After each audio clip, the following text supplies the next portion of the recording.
প্রত্যেককে জানাই স্বাগতম। আলোচনা করছি একটি বিশেষ সময়কালকে কেন্দ্র করে। মার্চ মাসের 15 তারিখ থেকে এপ্রিল মাসের 15 তারিখ। এই একটি মাস রবি অবস্থান করবে একটি নির্দিষ্ট রাশিতে। আসলে প্রত্যেকটি ইংরেজি মাসের মাঝামাঝি সময় থেকে পরের ইংরেজি মাসের মাঝামাঝি সময় পর্যন্ত বা মধ্যবর্তী যে সময়কাল, সেই সময় সাধারণত রবি একটি রাশিতেই অবস্থান করে। আর এই সময়টিকে একটি বাংলা মাস হিসেবেও আমরা আখ্যায়িত করতে পারি।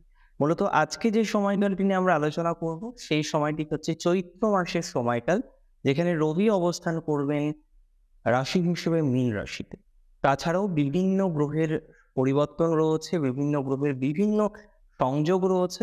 সমস্ত বিষয় নিয়ে আমরা আলোচনা করব একটি মাসের সময়কালকে নিয়ে, এবং সাথে কর্কটের যে ৩টি নক্ষত্র রয়েছে পুনর্বসু, যার জাতক জাতিকাদের গণটা হলো দেবগণ। আমি জাস্ট গণটা বলে দিই যাতে আপনাদের রিলেট করতে সুবিধা হয়, কারণ অনেকে নক্ষত্র জানেন না। এবং দ্বিতীয় যে নক্ষত্রটি পুষ্যা, যদিও পুষ্যা নক্ষত্রের গণও কিন্তু দেবগণ, অশ্লেষা নক্ষত্রের গণটা হলো দেবাড়িগণ। তো এই ৩ নক্ষত্রের জাতক জাতিকাদের নিয়েও আমরা প্রেডিকশন রাখবো আজকের অনুষ্ঠানে। সবার প্রথমে হেলথ। অ্যান্ড হেলথের ক্ষেত্রে যদি আমরা খুব ভালোভাবে অ্যানালাইসিস করতে চাই, তাহলে লক্ষ্য করতে পারবো যে এই সময়কালটি কিন্তু কর্কটের হেলথের ক্ষেত্রেও মধ্যম প্রকৃতিরই থাকবে। বেসিক্যালি এর আগে আমরা দেখলাম কর্কটের কিছু নতুন সমস্যা তৈরি হয়েছে স্বাস্থ্য নিয়ে, এবং কিছু সমস্যা অনেক দিন আগে আপনার ছিল, মাঝে সমস্যাটা নিয়ে আপনি তেমন কোনো প্রবলেমই ফেস করেননি, বাট নাও এডিজ আপনি কিন্তু সেই সমস্যাগুলোকে কেন্দ্র করে যেন নতুন করে প্রবলেম ফিল করছেন। এরকম একটা অবকাশ আপনাদের বর্তমানে রয়েছে। আপনি যদি আমায় প্রশ্ন করেন যে হ্যাঁ, এরকম একটা সমস্যা ফেস করছি, তো সেই জায়গায় দাঁড়িয়ে কবে এই ধরনের সমস্যা থেকে বেরোতে পারবো, বা এই একটা মাসের যে সময়কালটা আমরা আলোচনা করছি, এই সময়ে বেরোতে পারবো কি? দেখুন, রাশি চক্র বা সঞ্চার চক্রের যদি কথা আমরা বলি, সেই জায়গায় গিয়ে এটি বলা যেতে পারে যে কিছুটা উন্নতির সংযোগ লক্ষ্য করতে পারছি রিগার্ডিং ইওর হেলথ। এবং হেলথের ক্ষেত্রে আমরা আরো বেশ কিছু প্রবলেম এর আগেও দেখেছি। অনেকেরই সার্জারি বা এই ধরনের বিষয়বস্তুর হয়তো প্রয়োজনীয়তা হচ্ছে, এবং কর্কটের অনেক গৃহিণী আছেন যাদের মূলত সমস্যা হচ্ছে ব্যথা বেদনা, মানে এটা নিয়ে হয়তো কন্ট্রোল করতে পারছেন না। মাঝে মাঝে আপনাকে বিছানায় আশ্রয় নিতে হচ্ছে, বা কোথাও যেন গিয়ে সেই ফিট অ্যান্ড ফাইন হিসেবে যেভাবে আগে আপনার জীবনক্রম চলতো, সেই জায়গাটাকে যেন আপনি একটু মিস করছেন। তো আমি বাস্তবিক অর্থে মনে করি কর্কট রাশি জাতক জাতিকাদের জন্য যে আপনাদের এহেন যে সমস্যাগুলো আপনারা ফিল করছেন, ফেস করছেন, সেই জায়গাগুলোকে কিছুটা হলেও রিকভার করা যাবে বা রেকটিফাই করা যাবে। এ বিষয়ে কোনো সন্দেহ আছে বলে আমার মনে হয় না, আর সন্দেহ আমি প্রকাশ করছি না। একটা কথা আপনাদের বলি, অনেকেই হয়তো খুব চিন্তিত আছেন, কারণ হয়তো ডক্টর বাবু বা আপনি যার সাথে কনসাল্ট করেন সে আপনাকে জানিয়েছে যে একটা সার্জারির প্রয়োজন। তখন ইমিডিয়েট বেসিসে কিন্তু কিছু মেডিকেশনের মাধ্যমে আপনার কিওরের জায়গাটা আসছে। সো কোথাও যেন গিয়ে একটা স্ট্রং পসিবিলিটিস থাকে যে এই মুহূর্তে খুব নেগেটিভ ভাইবস এর মধ্যে আপনাকে হয়তো জড়াতে হবে না। মানে এটি হয়তো একটি গুড নিউজ আপনার জন্য। আচ্ছা, আরেকটা কথা আমি বলে রাখি, মেন্টাল মানসিক স্বাস্থ্য। এমনিতে কর্কটের মধ্যে আমরা বহুমুখিতাও দেখি, অন্তর্মুখিতাও দেখি, মানে এক্সট্রোভার্ট ইন্ট্রোভার্ট উভয় প্রকৃতির জাতক জাতিকায় থাকেন। তবে নাওএডেজ আমি কর্কটের যতগুলো অ্যানালাইসিস করছি চার্ট, কোথাও যেন একটা এমবিভার্ট প্রকৃতি তৈরি হয়ে যাচ্ছে। মানে আগে এক্সট্রোভার্টই ছিলেন, কিন্তু নাওএডেজ সে একটু একটু করে ইন্ট্রোভার্ট হওয়া শুরু করেছে, বা বিশেষ বিশেষ মানুষের সাথে সে ইন্ট্রোভার্ট, বিশেষ বিশেষ মানুষের সাথে সে এক্সট্রোভার্ট। সো এমবিভার্ট যে শব্দটা আমরা ইদানিং শুনি, সেই শব্দটার সাথে কিন্তু কর্কটের একটা অ্যাটাচমেন্ট তৈরি হয়ে গিয়েছে। তো এই ধরনের ক্ষেত্রে অনেকেই একটাই প্রশ্ন যে মেন্টাল কন্ডিশন ইত্যাদি ইত্যাদি বিষয় থেকে কতটা ইমপ্রুভমেন্ট করা যাবে, বা আদতেও ইমপ্রুভমেন্ট করা যাবে কিনা। এই ধরনের ক্ষেত্রে আমি অন্তত আপনাদের এটাই পরামর্শ দিতে পারি যে ইমপ্রুভমেন্ট করার মতো অবকাশের জায়গা রয়েছে, এবং অনেকের ক্ষেত্রেই এই ধরনের একটা পজিটিভিটি আসবে, বা পজিটিভিটি আসার মতো সমন্বয় লক্ষ্য করতে পারছি। এর পরের যে বিষয়টি, এটি খুব ভালোভাবে বুঝতে হবে, and সেটি মনিটরিং। দ্বিতীয় পতি যে গ্রহটি আপনাদের, তিনি রবি। তিনি নবমে যাবেন, রাহু যুক্ত হবেন, বুধের সাথেও তার সমন্বয় থাকবে, যেখানে বুধ নিচস্থ হন, রাহু রবির গ্রহণ যোগ। তো এবং রাহু বুধের একটা যোগ, যেটাকে জড়ত্ব যোগও বলা যেতে পারে। তো কোথাও যেন গিয়ে আমরা একটা জিনিস ফিল করছি যে আপনার মনিটারি বিষয়ে যে পজিটিভিটি রয়েছে, বা বর্তমানে অনেকেই যেটা ফিল করছেন যে ল্যাক অফ সোর্স, আপনার যে সোর্সটা ছিল, যে সোর্সের হেল্প আপনি পেতেন গতানুগতিকভাবে, বা আপনি যখনও সমস্যায় পড়তেন তখনই আপনি জানতেন যে মাথার উপরে ছাতা ধরার একজন আছে। কিন্তু বিগত দিনে আপনি একটা জিনিস ফিল করলেন যে মাথার উপরে ছাতা ধরা কেউ নেই, ভিজতে নিজেকেই হয়েছে। তবে এখন গিয়ে কিন্তু আবার কিছু সোর্স আস্তে, আস্তে তৈরি হওয়ার কথা। সেটি কিন্তু আস্তে, আস্তে আপনার হবে।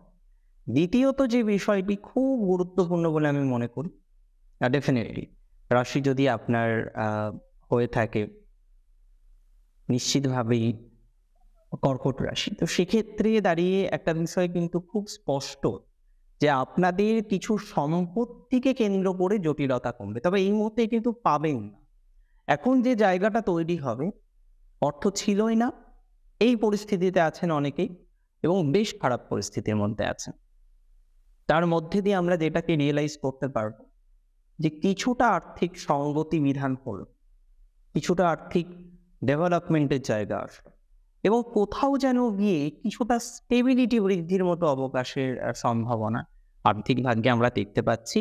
আর পৈতৃক সূত্রে বা ঝামেলা রয়েছে একটা অর্থনৈতিক বিষয়কে কেন্দ্র করে, না এই মুহূর্তেই টাকাটা পাবেন না বা সম্পত্তিটা হয়তো পাবেন না, কিন্তু ঝামেলাটা কিন্তু কমবে। মানে আপনার সম্পত্তি আপনিই পাবেন, ঝামেলা চলছিল মনে হচ্ছিল পাবো না, এতটা নেগেটিভ দিকে যাবে না, আপনি আবার পুনরায় দেখবেন সেই জায়গাটা তৈরি হয়ে যাবে। তবে এখন যে জায়গাটা পাবেন সেটা হলো কিছুটা স্টেবিলিটি বৃদ্ধিপ্রাপ্ত হওয়ার মতো অবকাশের জায়গা তৈরি করা যায়। এটি একটি শুভ সমন্বয়। এর পরের একটি বিষয় নিয়ে আপনাদের সাথে আলোচনা করব। দেখুন অনেকে আমরা কি করি না, ইন্স্যুরেন্স করি। তো আপনার কোনো একটা ইন্স্যুরেন্সের টাকা একটু খেয়াল করে দেখুন, সেটা একটু ঝামেলা হচ্ছে এবং দীর্ঘদিন ধরে। হয়তো সবার সাথে হচ্ছে না, অনেকের সাথে আমরা দেখব এই ধরনের একটা ঘটনা আছে। তো টাকা আসার কথা, ন্যায্য টাকা সেটা আসছে। এই ধরনের বিষয় নিয়েও অনেকে ভুগছেন আপনারা। তো আমি মনে করি এই ধরনের বিষয়বস্তুর ক্ষেত্রে কিছুটা ধনাত্মকতার জায়গা প্রাপ্তির মতো অবকাশ সেটি আপনাদের থাকছে এবং এটি নিয়ে কোনো সন্দেহের অবকাশ নেই বা কোনো সন্দেহ অন্তত আমি প্রকাশ করছি। এটা শুভ সমন্বয় হবে কর্কট রাশির জন্য। কর্কটের যোগাযোগ ইত্যাদি ইত্যাদি বিষয় নিয়ে কিন্তু ডিস্টারবেন্স বর্তমানে তাও কিছুটা কমেছে, তবে এখনো অনেক জায়গায় ডিস্টারবেন্স আছে। কিছুটা কমলেও দেখা যাচ্ছে আপনার কাজটা এখনো কমপ্লিট হয়নি, আর একটা দিন হয়তো সময় লাগবে বা কিছু দিনের কাজ হয়তো বাকি রয়েছে। তো এই ধরনের ক্ষেত্রে আমার মনে হয় কর্কট রাশি জাতক জাতিকাদের কিছুটা ধনাত্মকতা বৃদ্ধির মতো সমন্বয় রয়েছে। অনেক ক্ষেত্রেই দেখা যাবে যোগাযোগ বাড়বে এবং আপনাদের দেখেছি আমি কর্কট রাশির মধ্যে অনেকের কিন্তু খুব হাই লেভেলে যোগাযোগ থাকে, এমপি এমএলএ যোগাযোগের জায়গাটা এদের খুব ভালো। তো সেই জায়গাটাকে আপনি বিগত দিনে কি দেখলেন, কাজে লাগাতে পারছেন না। যোগাযোগ আপনার আছে, স্টিল নাও আছে। তো এই যে কাজে লাগানো, এটা কিন্তু তৈরি করা যায়। বা আপনি কোনো একটা কাজের জন্য কাউকে বলেছেন, কিন্তু তিনি এখনো আপনাকে হেল্প করতে পারে। এই বিষয় নিয়েও কর্কটের অনেকে ভুগছে। তো এক্ষেত্রেও আমরা কিছুটা পজিটিভিটি লক্ষ্য করতে পারি। কর্কটের পরের যে বিষয়টি নিয়ে আমরা আলোচনা করব সেটি হলো আপনাদের আদতেও আমরা এনহান্সমেন্ট পাবো কি এডুকেশন? এটা প্রশ্ন। কারণ এডুকেশন নিয়ে কর্কট ফেস করলেন নানা রকম প্রবলেম, সুখ নিদ্রা থেকে বঞ্চিত হলেন, আপনার পারিবারিক দিক থেকে সমস্যাটা পুরোটা গিয়েও এখনো যেন অনেকটাই থেকে গেল, এমন একটা পরিস্থিতির মুখবর্তী আপনি হয়ে রয়েছেন, দাঁড়িয়ে আছেন। এই ধরনের ক্ষেত্রে আমি অন্তত মনে করি কর্কট রাশির জাতক জাতিকাদের ইমপ্রুভমেন্ট বা ধনাত্মকতার মাত্রাটা অনেকটাই বৃদ্ধিপ্রাপ্ত হবে। অনেক ক্ষেত্রে আমরা লক্ষ্য করতে পারবো কর্কটের বর্তমান যে সমস্যার জায়গাগুলো রয়েছে সেই জায়গা থেকে অনেকটাই কিন্তু ডেভেলপমেন্ট করার মতো অবকাশ সেটি তৈরি করতে পারবেন। এবার সব থেকে ইম্পর্টেন্ট হচ্ছে নতুন অ্যাডমিশন। এই সময় যদি কোনো এন্ট্রান্স এক্সামিনেশন হয়, অর্থাৎ প্রবেশিকা পরীক্ষা, অ্যাডমিশন রিলেটেড যদি কোনো পরীক্ষা জায়গা থাকে, আমি মনে করি সেটি কর্কট রাশির জাতক জাতিকাদের জন্য ধনাত্মক হতে চলেছে। তবে প্রশ্নটা যদি হয়ে থাকে অ্যাডমিশন রিলেটেড ম্যাটারে নয়, প্রশ্নটা যদি হয়ে থাকে রেজিস্ট করার ম্যাটারে, আপনি বর্তমানে পড়াশোনা করছেন কিন্তু আপনার মনটা বিচলিত হচ্ছে বারবার, বিকজ আপনি মন থেকে চান না কোর্সটা কমপ্লিট করতে। আর এই ধরনের সমস্যায় কর্কটের অনেকে রয়েছে। তবে এখানে আপনি আমাকে নিশ্চিতভাবেই প্রশ্ন করবেন যে কবে গিয়ে রেজিস্ট করা যাবে, কবে গিয়ে মেন্টরের সাথে ঝামেলাটা কমবে, কবে গিয়ে আরেকটু বেটারভাবে এগিয়ে নিয়ে যাওয়ার অবকাশ তৈরি করা যাবে। তাহলে আমি বলব কর্কটের সেই সংযোগ কিন্তু প্রায় শুরু হয়ে গিয়েছে। এবং এই সময়কালেও আমরা দেখব কর্কটের কিছুটা এডুকেশনাল ডেভেলপমেন্ট। আপনার সন্তান কর্কট রাশি কোর্স ছেড়েই দেবে, কোনোভাবে তাকে আটকে রাখা যাচ্ছে না। একটু ঠান্ডা হতে দিন, একটু সময় দিন এবং ডেফিনেটলি কাউন্সেলিং এর মধ্যে রাখুন। দেখবেন সে আবার মনোনিবেশ করবে, আবার কন্টিনিউ করবে। এমনিতে কর্কটের আরেকটা বিষয় নিশ্চয়ই খেয়াল করেছেন, সেটা সম্পর্ক নিয়ে, যে সম্পর্ক টিকছে না। কর্কট রাশির অনেক জাতক জাতিকাদের সাথে যখন আমি কথা বলি, বারংবার একটা বিষয় আমার চোখে আসে যে এরা কিন্তু প্র্যাকটিক্যালি একটা মানুষের সাথে মিশে যেতে সময় নেয়। কিন্তু বিষয় আছে, কর্কট সম্পর্কজনিত এবং প্রেমের আঘাত জীবনে হয়তো কয়েকবার পায়, তুলনামূলকভাবে বেশিবার পায়, এবং প্র্যাকটিক্যালি একবার নয়, একের অধিকবার প্রাপ্তির সম্ভাবনা অনেকের ক্ষেত্রেই তৈরি হয় যদি বার্থ চার্ট সাপোর্ট করে। অ্যান্ড কর্কটের সব থেকে ভালো বিষয় যেটা, দুটো বিষয় খুব ভালো, এরা যখন যার সাথে থাকে তাকে সম্পূর্ণটা দিয়ে তার সাথে থাকতে চায়, কোনো রকম ডিসঅনেস্টি এদের মধ্যে আমরা দেখি না। কিন্তু এরা যখন একবার মুভ অন করে নেয়, তখন গিয়ে কিন্তু কর্কটকে ফিরিয়ে আনা মুশকিল। তখন কিন্তু কর্কট আর আসতে চায় না। এবং এরা মুভ অন করার আগে অনেক সময়ও নেয় কিছু কিছু ক্ষেত্রে, কারণ ভাবনা চিন্তা করে পুরো বুঝে শুনে তারপরে গিয়ে কর্কট মুভ অন করে। এবং ম্যাক্সিমাম ক্ষেত্রে আমরা এটাই দেখতে পারি যে এই ধরনের বিষয়বস্তুর ক্ষেত্রে কর্কটের কিন্তু পজিটিভ অবকাশের জায়গাও আসে। আচ্ছা, ফাইনালি আমরা আরেকটা বিষয় নিয়ে আলোচনা করব, সেটি হলো কর্কট রাশির জাতক জাতিকাদের প্রেমজ বিষয়ের পরে আমরা সন্তান যোগটা দেখবো। এবং সন্তান যোগের ক্ষেত্রে কর্কটের ভালো না খারাপ এই দিয়ে উত্তর দিয়ে দিই। তবে আমার মনে হয় কিছুটা ভালো যাবে, বিশেষ করে পুনর্বসুর সন্তানের জায়গাটা ভালো যাবে। অশ্লেষার সন্তানের জায়গাটা মধ্যম প্রকৃতির, কিছু মেডিকেশন, কিছু মেডিকেল হেলথ এগুলো নেওয়ার প্রয়োজনীয়তা দেখছি। পুষ্যা নক্ষত্রের মধ্য প্রকৃতির চলবে। এর পরের যে বিষয়টি সেটি হলো আপনাদের সন্তানের সাথে রিলেশনশিপ। পুনর্বসু এগিয়ে থাকবে, সন্তানের সাথে সম্পর্কের জায়গাটা পুনর্বসুর ক্ষেত্রেই বেশি ভালো দেখলাম। পুষ্যার সাথে ওই দেওয়া নেওয়া সম্পর্ক, এটা একটু কন্টিনিউ হতে পারে, আদারওয়াইজ খুব নেগেটিভ এক্সপেক্ট করছি না। তবে অশ্লেষার সাথে কিন্তু সন্তানের একটা সম্পর্কে ডিস্ট্যান্স তৈরি হওয়ার অপরচুনিটি রয়েছে। বিশেষ করে যারা সেপারেশনে আছেন তাদের ক্ষেত্রে সন্তানের সাথে একটা ডিস্টারবেন্সের জায়গা তৈরি হওয়ার অবকাশের জায়গা রয়েছে। চলুন আমরা এবারে সরাসরি কর্মজীবন নিয়ে আলোচনা করি, এবং অনেক কিছু কর্মজীবন নিয়ে আমাদের জানতে হবে। সবার প্রথমে আমরা চাকরি নিয়ে আলোচনা করবো, এবং চাকরি নিয়ে 3টি নক্ষত্রের প্রেডিকশনই আমরা নেব। প্রথমে রাশিভিত্তিক কি আলোচনা করা যায় ভালো করে বুঝুন। দশম ভাবে বৃহস্পতি আছেন, বৃহস্পতি একাদশে যাবে। দশমপতি অষ্টমে কবে যাবে? অষ্টমে কত তারিখ থেকে? 15 তারিখ থেকে সেখানে তার অবস্থান থাকছে। তো কোথাও যেন গিয়ে কর্মের মধ্যে, বিশেষ করে চাকরি জীবনের ক্ষেত্রে একটা বাধার মধ্যে দিয়ে আপনাকে যেতে হবে। অফিস পলিটিক্স, বসের ভুল বোঝা, আপনি চেঞ্জ করতে চাইছেন কিন্তু কোনো কারণবশত চেঞ্জ করতে পারছেন না, এই ধরনের একটা অবকাশের জায়গা, এগুলো কিন্তু প্রভূত পরিমাণে থাকতে পারে বা থাকার কম্বিনেশন থাকছে যদি আপনার রাশিটি হয়ে থাকে কর্কট। কর্কটের এই জায়গাটা একটু চিন্তাদায়ক বা চিন্তাকারক। এই জায়গাটা যে আপনি চেষ্টা করছেন এনহান্স করার, অনেক রকমভাবে চেষ্টা করছেন সঠিক মার্গে যাওয়ার, কিন্তু সেটা করতে পারছেন না। এবং এই জায়গাটিকে কিছুটা নিয়ন্ত্রণ করার অবকাশ আমরা দেখতে পারবো কর্কট রাশি জাতক জাতিকাদের মধ্যে। তবে বাধার মধ্যে দিয়ে অগ্রগতি আছে, এটা সব থেকে ইম্পর্টেন্ট জায়গা। তবে সেই অগ্রগতির মুভমেন্ট কিন্তু স্লো। সেই অগ্রগতির মধ্যে অনেক রকমের প্রতিকূলতাকে কিন্তু আপনাকে জয় করতে হবে, এবং আমি এক প্রকারের নিশ্চিত যে আপনারা জয় করতে পারবেন। নতুন চাকরির অবকাশ সেই অর্থে দেখছি না, বিশেষ করে যারা সরকারি জন্য ট্রাই করছেন। তবে ট্রাই করতে থাকুন, আমি তো আপনাদের সময়কাল শেয়ার করে দিই। যারা নক্ষত্রটা পুনর্বসু তাদের কিন্তু চাকরি চেঞ্জের জায়গা আছে, মানে যারা চাকরি নতুন করতে চাইছেন, প্রাইভেট সেক্টরে চেঞ্জ করতে চাইছেন, তাদের কিন্তু একটা ভালো অপরচুনিটি বা সুযোগের জায়গা আসার সম্ভাবনা দেখতে পাচ্ছি। অশ্লেষার ক্ষেত্রেও চেঞ্জের ভাইবস আছে, বিশেষ করে আইটি সেক্টরে, বিশেষ করে মেডিকেল সেক্টরে। এগুলো কিন্তু অশ্লেষা নক্ষত্রের জাতক জাতিকাদের ক্ষেত্রে একটা চেঞ্জের ভাইব, সেটা আমরা লক্ষ্য করতে পারবো। অশ্লেষার ক্ষেত্রে আরেকটি বিষয়, যারা কাব্য সাহিত্য ইত্যাদি ইত্যাদি বিষয় নিয়ে চাকরি করে, মানে চাকরি তো শুধুমাত্র আইটিতে না, চাকরি তো শুধুমাত্র ব্যাংকিং প্রফেশনে নয়, আরো হাজার হাজার ধরনের কম্বিনেশন রয়েছে চাকরি ক্ষেত্রে। তবে আমি মনে করি নক্ষত্র যদি আপনার পুনর্বসু হয় সেক্ষেত্রেই পজিটিভ চেঞ্জটা আসবে। নক্ষত্র যদি আপনার অশ্লেষা হয় তাহলে কিন্তু ইমিডিয়েট বেসিসে পজিটিভ চেঞ্জ আপনি পাবেন না, এটি নিয়ে কিন্তু ভাবার প্রয়োজনীয়তা রয়েছে। এর পরের যে বিষয়বস্তু রয়েছে সেটি হলো আপনাদের যারা সেলফ প্রফেশন করেন। কর্কটের অনেক জাতক জাতিকা আছেন, সেলফ প্রফেশনে আছেন, খুব সাকসেসফুলি সেলফ প্রফেশনে আছেন। কিন্তু পঞ্চমপতির যখনই অষ্টমে গমন হবে, এটি তো চিন্তার, প্র্যাকটিক্যাল।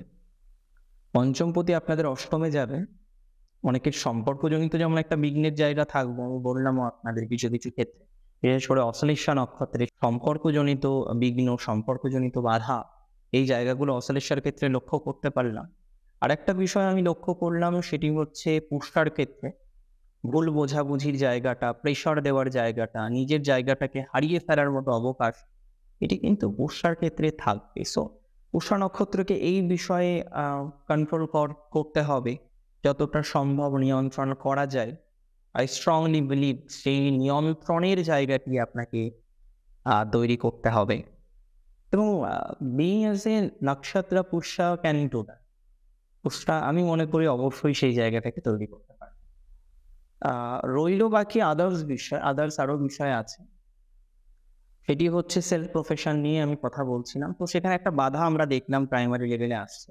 বাধাটা কতটা তীব্র হতে পারে এটি জানার, এবং এখানে কোনো ব্লেসিং আমরা পাবো কিনা, যেটা কারণে আমরা নিয়ন্ত্রণ করতে পারবো। এক্ষেত্রে অশ্লেষা এগিয়ে থাকবে। আমি বলছি অশ্লেষার ক্ষেত্রে সেলফ প্রফেশনে প্রাথমিক একটা ঝটকা আসবে, কিন্তু তারপরে কিন্তু আপনি বিষয়টাকে নিয়ন্ত্রণ করতে পারবেন এবং খুব সুন্দরভাবে নিয়ন্ত্রণ করতে পারবেন। তবে পুষ্যা নক্ষত্রের একটু বেগ পেতে হবে, কারণ পুষ্যা এমনিতে সহজ সরল নক্ষত্র। পুষ্যা যতটা মনে হয় না, পুষ্যা অপরকে পুষ্টি দিতে দিতে শেষ হয়ে যায়। মানে পুষ্যা নক্ষত্রটা সহজ সরল নক্ষত্রে আমরা বলবো। পুষ্যার উপরে পরজীবী উদ্ভিদ ওঠে, আর পরজীবী উদ্ভিদ পুষ্টি নিয়ে বেঁচে থাকে, আর ধীরে ধীরে পুষ্যার কিন্তু ক্ষতি করতে থাকে, সেই পরজীবী প্রাণীর মতো আমরা ছোটবেলায় পড়েছি। আচ্ছা, এবার বিষয়টা হচ্ছে নক্ষত্র পশুর ক্ষেত্রে এই জায়গাটা কতটা পজিটিভ হতে পারে, সেটা আমি আপনাদের বললাম, ওটা পজিটিভ এগিয়ে আছে। ব্যবসা কেন্দ্রিক বিষয় নিয়ে আমরা কতটা এগিয়ে থাকবো। কর্কটের ব্যবসার জায়গাটা কিন্তু বেশ কিছু ক্ষেত্রেই ভালো, বিশেষ করে আপনাদের কয়েকটি ব্যবসার ক্ষেত্রে ধনাত্মকতা বাড়বে। এগ্রিকালচার, আর্কিটেক্ট, যে কোনো ধরনের প্রসাধন সংক্রান্ত বিষয়, যারা পার্লার করছেন, মেকআপ ইত্যাদি ব্যবসা হিসেবে নিয়েছেন, যারা যুক্ত রয়েছেন বই লেখা, বই বিক্রি ইত্যাদির সাথে, জুয়েলারি মেকিং এর সাথে, আসবাবপত্র, টেবিল চেয়ার ইত্যাদির সাথে, তাদের ধনাত্মকতা অনেকাংশে বৃদ্ধিপ্রাপ্ত হতে পারে, বা তেমন একটা সংযোগ কিন্তু দেখতে পাচ্ছি। ওভারঅল এটা মনে করছি বেশ কিছু ক্ষেত্রেই ধনাত্মকতা বাড়বে, এবং নক্ষত্র যদি আপনার হয়ে থাকে অশ্লেষা, ব্যবসার ক্ষেত্রে ধনাত্মকতার মাত্রাটা আরেকটু বাড়তে পারে। তবে এটুকু বলি, সেটি কিন্তু 26 তারিখের পর। আর দাম্পত্য জীবনে কর্কটের একটু চাপ আছে, এই মাসেও একটু চাপ থাকবে, তবে পূর্ণাঙ্গ নয়, প্রাথমিক স্তরে চাপ আসলেও আলটিমেটটা ভালো। এবং বিশেষ করে আমরা হয় দেখব খুব ভালো দিকে যাবে, নয় বেশ সমস্যার জায়গা করতে পারে। এই জায়গা থেকে একটু নিয়ন্ত্রণ রাখার প্রয়োজনীয় হবে। দেখুন, আজকের অনুষ্ঠানে মূলত ছিল রাশিভিত্তিক, আমরা নক্ষত্র নিয়েও আলোচনা করলাম, যদিও সেটি নিয়ে আপনাদের বক্তব্য থাকলে আমাকে জানাবেন। আর প্রচুর ভালো থাকুন, পরিবর্তিত পরিস্থিতির মধ্যে নিজের জায়গাটাকে ধরে রাখার চেষ্টা করুন। আমি জানি আপনি পারবেন। শেষ করছি আজকে এখানেই। জয় শ্রী গণেশ।